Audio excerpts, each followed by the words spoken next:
Benvinguts a la Píndola Vermella, un podcast sobre tecnologia i ciberseguretat que tothom pugui entendre.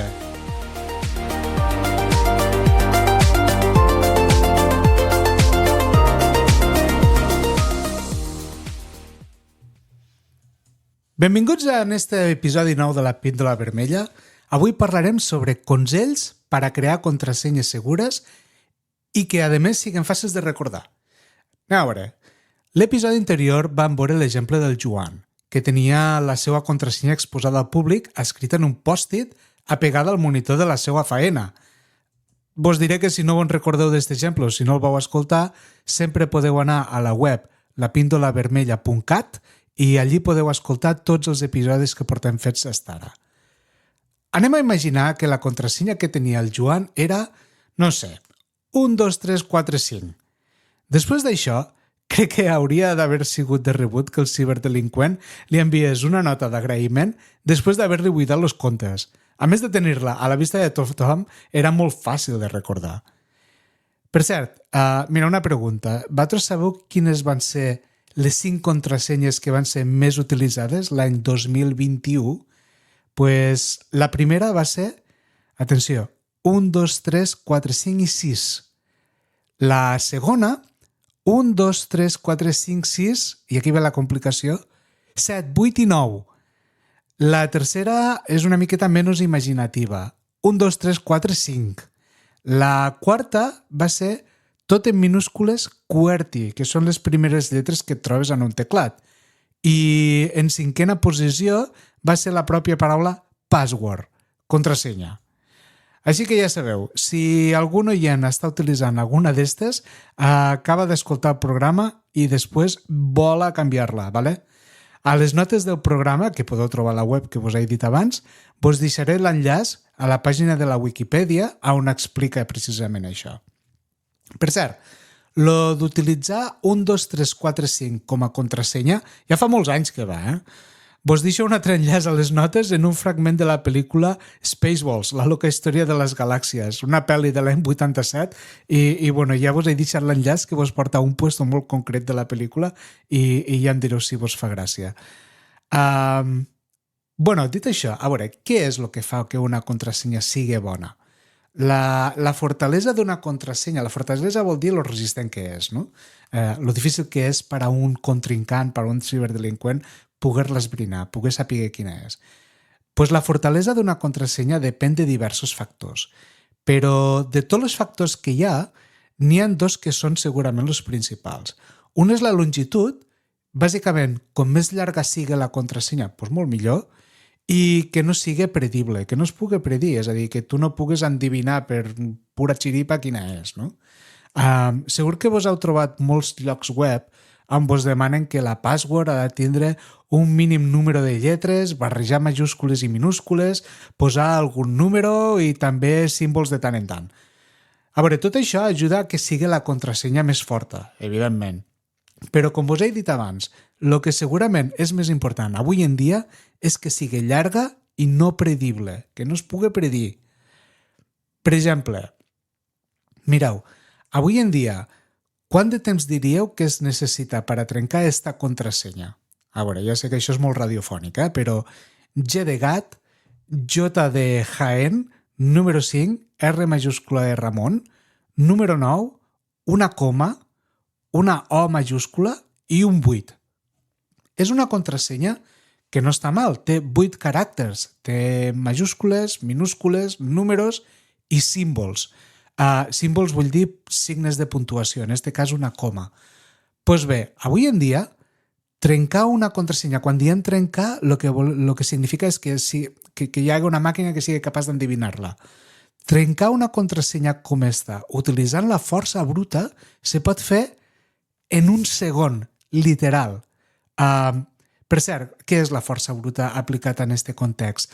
La força bruta, en aquest cas, significa provar totes i cada una de les possibles combinacions fins a trobar la contrasenya.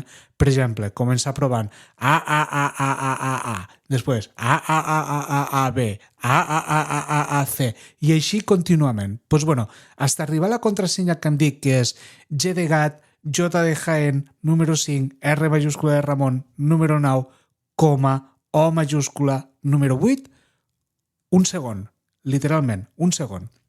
Aleshores, quedemos en esta idea, una contrasenya de 8 caràcters de tot tipus, és a dir, que barreja qualsevol tipus de caràcter, una màquina moderna pot trobar-la en un segon.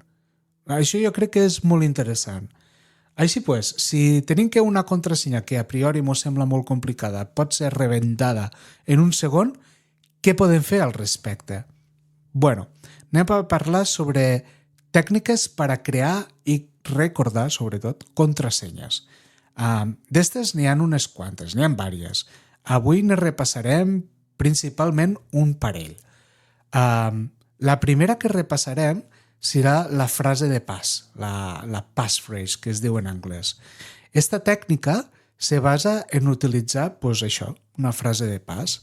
Se tracta d'una frase que sigui llarga i fàcil de recordar per a tu. I després utilitzar la primera lletra de cada paraula combinades en números i símbols. Anem a posar un exemple. La frase, imagineu esta frase. Una altra vegada, molt radiofònica això. La frase. La primera vegada que vaig veure la neu tenia 8 anys i acabat en un signe d'admiració, com volia dir. Tenia 8 anys. Bueno, la primera vegada que vaig veure la neu tenia 8 anys.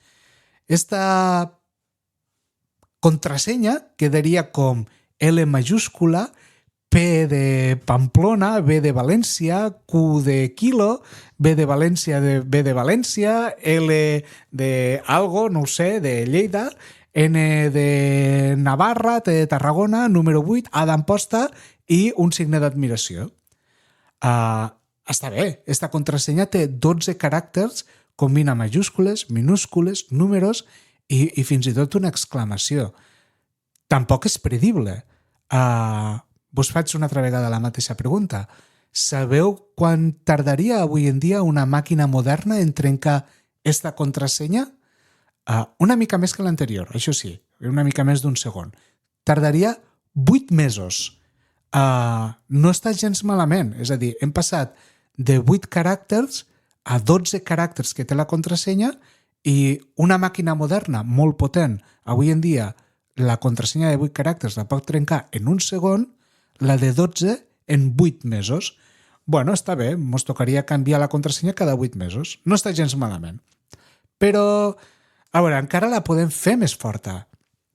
Imagineu-vos que ara la frase és, recordem l'anterior, la primera vegada que vaig veure la neu tenia 8 anys. Admiració. Doncs ara la frase serà, la primera vegada que vaig veure la neu al meu poble tenia 8 anys. Admiració. Quedaria com abans, bàsicament el que han fet ha sigut afegir 3 lletres, res més. Ara té 15 caràcters. Hem passat de 12 caràcters a 15 caràcters. Doncs bé, el que ha passat fent això simplement és que hem passat de que un ordinador modern tardaria 8 mesos a trencar la contrasenya que té 12 caràcters a que ara trigaria, alerta, que ara parlarem de números grans, 232.000 anys. Per haver afegit 3 lletres i au, no està gens malament, no? Jo penso que està molt bé. Anem a veure. Esta seria la frase de pas, no? El mètode de la frase de pas. Anem a parlar d'un altre mètode. Un altre mètode que tenim és la concatenació de paraules aleatòries. I en què consisteix això? Pues això bàsicament no consisteix en res més que ajuntar paraules que no tenen res a veure entre elles. Per exemple, ahir, mirall, 824, Nadal, admiració. Això són 27 caràcters. Si ets capaç de recordar aquestes paraules i este número, seguint el nostre exemple de quan tardaria un ordenador modern en trencar esta contrasenya, en realitat no cal que us preocupeu per això, perquè en els estàndards actuals un ordenador trigaria més de 79.000 milions d'anys en trencar-la utilitzant força bruta. És a dir, això, fent números redons, més o menys, serien quasi 6 vegades més anys dels que l'univers té ara mateix. És a dir, sí, no us faria falta preocupar massa.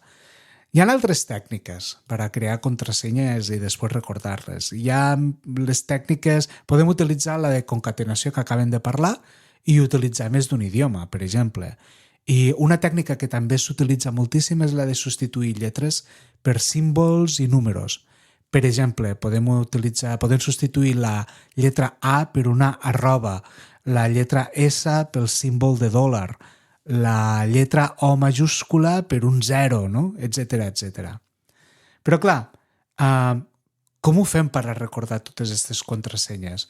És a dir, jo crec que de moment, en tot el que han vist, el que queda clar és que segurament crear una contrasenya que sigui difícil de trencar pues és relativament fàcil, però, claro, com ho fem per a recordar-les? A mi particularment, les tècniques que me funcionen millor quan he de recordar una contrasenya són dos. La primera és crear una història curta que inclogui els elements de la contrasenya. ¿Vale? Jo què sé, pues m'invento una història de quan estava en posta, quan era menut, pues tenia 8 anys i vaig veure nevar. I ja està. I així ja se m'acut la primera. I la segona és practicar la repetició espaiada, que és bàsicament una forma bonica de dir repassa les contrasenyes que ja tens, és a dir, memoritza-les, vas repassant de tant en tant i així les aniràs recordant millor. Dit això, la millor tècnica per a recordar contrasenyes complexes o fins i tot molt complexes és, bàsicament, no fer-ho. I què volem dir això? No? Vull dir, què significa això? Ens ha estat pegant la turra de crear contrasenyes i recordar-les i ara ens diu que el millor que pots fer és no fer-ho. Però bueno, vos tocarà esperar un episodi més i al proper episodi el que farem serà parlar dels gestors de contrasenyes i en veurem un parell. Sabrem per a què ens serveixen i per què és molt bona idea invertir en un. De fet, diria que, si no recordo malament, que dels gestors de contrasenya ne vam parlar una miqueta en l'últim episodi quan vam dir, quan comentàvem que seria una possible solució per al nostre amic Joan, no? Pues bueno, amigues, amics, persones tots, així arribem al final d'este capítol sobre la creació de contrasenyes segures i fàcils de recordar. En este episodi de la Píndola Vermella hem explorat la importància de crear contrasenyes segures i fàcils de recordar, allunyant-nos de les perilloses pràctiques de l'anecdòtic Joan i de les seves contrasenyes post-it. Això no ho volem fer, mai en la vida, ¿vale? Hem descobert que la longitud i la imprevisibilitat són claus en la fortalesa d'una contrasenya. Hem revelat tècniques com, per exemple, la frase de pas i la concatenació de paraules aleatòries per a fer que les nostres contrasenyes, no només siguin robustes, sinó que també siguin difícils de penetrar pels ciberdelinqüents. Recorda, l'ús d'aquestes estratègies pot transformar els teus hàbits de seguretat digital de la nit al dia. En sèrio, vull dir, realment. No te perdigues el proper episodi on desvetllarem els misteris dels gestors de contrasenyes, que és bàsicament una eina essencial per a la gestió segura de les teves claus digitals.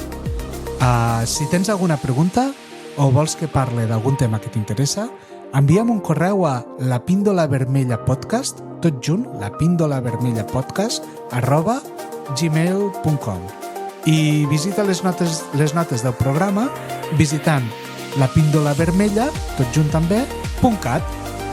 Ara que ja hem acabat, desconnecteu un rato i mos tornem a escoltar al pròxim episodi. Hasta llavors, cuideu-vos i no oblideu de riure-vos una miqueta de la vida, tant de la real com de la digital. Au, a anunciau i a esforçar-se!